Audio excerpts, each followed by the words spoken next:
Hey, welcome back to Diabetes Health TV. I'm joined in our booth by Sharon Iliohan. Sharon, thanks for coming by to Thank you. say hi to us. Yes. What's your specialty in diabetes education? I was patient education coordinator at the hospital in our community for 20 years, and now I'm at public health, and I do diabetes education, school nurse, and Healthy Start with little children.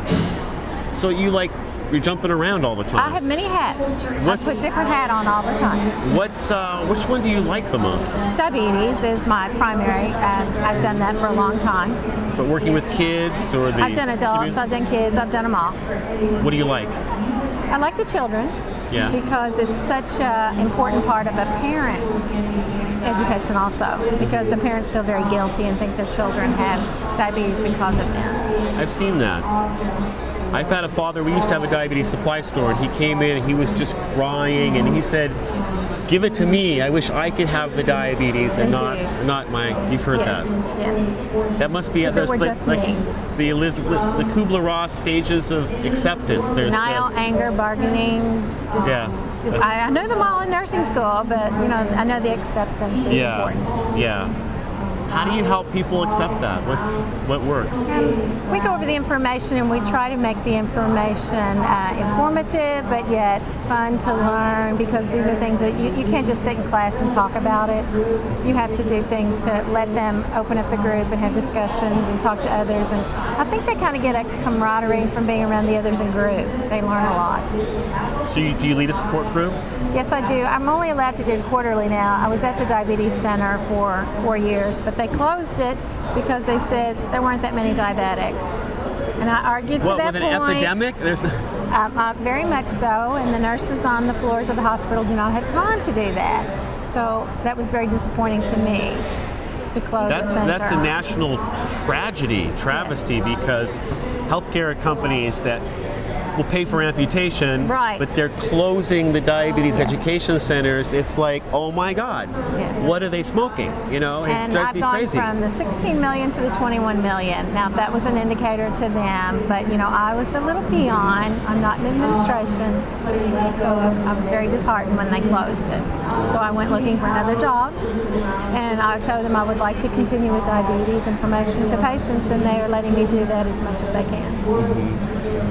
So you had to pick up different kinds of nursing too? Yes, I did a lot. Anything that the patients needed in the hospital. If you had an ostomy, a pouch, I did that. If you had a trach, I did that. Anything that the patients need to know as they're walking out the door, which was very difficult. Because when they're ready to go home, they're not interested in learning at that moment. Right. They want to go home. Yeah. So I had many hats there too. Yeah. Well, that's unfortunate. Someone that's trained in diabetes education has moved into other fields because there's not enough. I keep hearing there's not enough diabetes educators.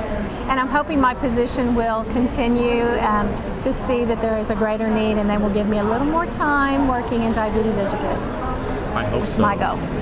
Is there anything that's kind of a trick that you do or a way that you found to connect with patients that works? The patients want to keep coming back.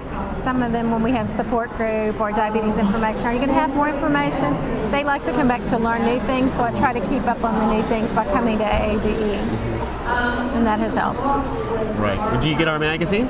I did, but I presently don't. But when I left the hospital, I'd like you to scan me. So before you go, we'll scan. All right. Every diabetes educator is eligible to participate in our box program, where we occasionally can ship a whole box of magazines. Okay. That you can pass out in the hospital, put in the waiting room. Yes. And I still visit the hospital occasionally, but I give it at the health department and set things out when they come in. I still have a lot of people with diabetes. Has there been anything here at the conference that stands out in your mind that you'd like to share with the educators that maybe couldn't make it? I sometimes get the DVDs, which I did last year at Los Angeles, and I take them back and listen to them because I feel this is very important. So if I miss some, I still get the DVDs and listen to them that way. Actually, I was asked to do a talk last week. I had about a 3-day notice to do type 2 in children. And last year we had a lot of tapes on that and things, so that really helped to go back to that. When's your talk? I did it. They asked me like 3 days before they wanted it done to 60 people. Congratulations. I was you really threw it together. yes, I did. I can do that now. What's the solution for type 2 in children? exercise. In the schools, we don't have enough of that. We're really pushing getting those drinks out of the schools, which in Healthy Start, that is our goal too. We try to get no drinks. They don't need that. But we have a competition with the companies who give money to sports. Banners, signs, and things, which, you know, you're competing against a very large. Like Coca-Cola? Yes. Gives money to the sports teams, and then they get the right They give banners, they give signs that, you know, for basketball courts, Coca-Cola, Pepsi. So it's hard to compete when you have lots of money. And my son's doctor says none of those, don't get even juice. He says you drink enough Lots juice of that's like yes. 11 oranges or something. Yes. I tell a lot of the people to dilute them, especially the smaller children when I work pediatrics, because there's problems with drinking. They start it. Or the mothers who have the drinks in the bottles. They put them in their juice bottle. Yeah, which is bad for your teeth. Yes, so then we go into oral care, which I do in Healthy Start, and discuss dental care with the children. And a lot of times it's too late. Did you get to hear former Governor Huckabee yesterday? Yes, I did. I bought his book actually yesterday. It's $14 if anyone would like to have that.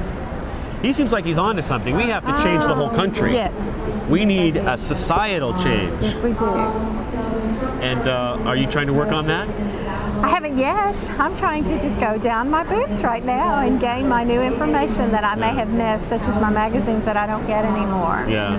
So I'm hoping to get that. Well, Sharon, thanks so much for coming on the show. You. It's been great talking to Appreciate it. you.